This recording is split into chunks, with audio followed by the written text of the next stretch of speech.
Ağacılara ne abi? Şey gönderdi abi. Alfat'ın müdürü gönderdi. Tamam. Hani polis ekipleri nerede? Burada polisler ne var? Yeter hadi mu?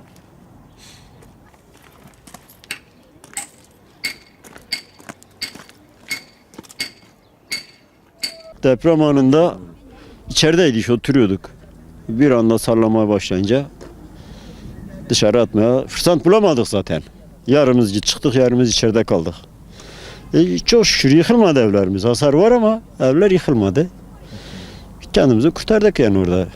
Birer tane aldık işte, iplerini falan geriyoruz işte şimdi. Ona göre hazırlık yapalım. Gece burada kalacağız sonuçta. Deprem anında ilk başta olarak yani biz arkadaşımızın çay ocağındaydık. Deprem olduğu zaman cidden mahşer alanı gibi bir etraf vardı. Herkes birbirini aramaya başlamıştı. Şu an şahsi evimde birkaç çatlak var.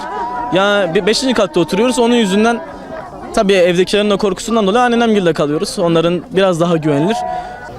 Biz bu depremde içeride oturduğu zaman ondan sonra bir baktım yerler sarsındı. Biz hepimiz panikle dışarıya kendimizi attık. Ondan sonra arkama baktım, tam kaçacak, baktım torunlarım var arkamda. Onları almaya gittim, dedim şimdi başıma yıkılacak. Kendimizi zor dışarıya attık. Buranın haline da biz şükür ediyoruz. Bu bizim bir imtihanımız. Ölen kişilerin kardeşlerimini biz onlardan üstün değiliz. Keşke olmasaydı, bütün Türkiye'nin başı sağ olsun, bizim de başımız sağ olsun.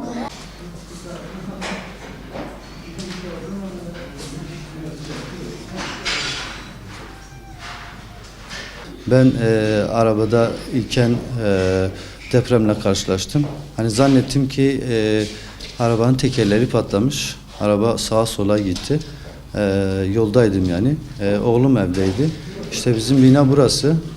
Bayağı bir hasar görmüş. Ben de bir depremzede olarak dışarıda kalıyorum şu an. Dernekte yani çocuklarla beraber, ailemle beraber orada kalıyoruz. Umut Kervanı Derneği'nde kalıyoruz. Umut Kervanı olarak bizler hani kendi derdimizi unuttuk. Özellikle halkımızın derdine yara olmaya, merhem olmaya çalışmaya başladık. Depremin ilk andan itibaren özellikle enkaz bölgesine keşifte bulunmaya, AFAD ekiplerine yardımda bulunmaya, oradaki evleri yıkılan ailelerin teselli etme babında onlara sıcak çorba ikramlarında su gibi, battaniye gibi ihtiyaçlarını karşılamaya çalıştık.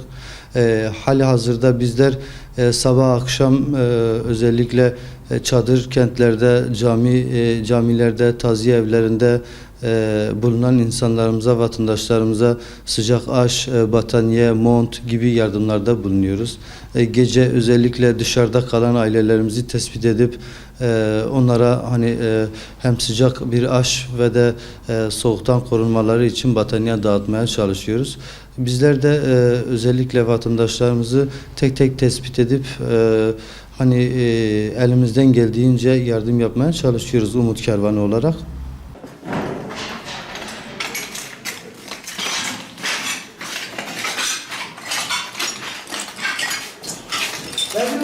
O saatte deprem sallanırken evdeydik, hatta misafirlerimiz vardı.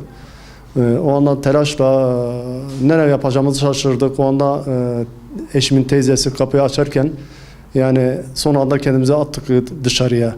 Ona bir tane yani Allah sonumuza hayretsin. Yine buna da şükür, cana gelmesin de mala gelsin. Yetkililerimizden destek istiyoruz. Kira olsun, maddi manevi olsun, devletimizden her türlü yetki bekliyoruz. Bir daha bu afetten Cenab-ı Allah bir daha göstermesin halkımıza.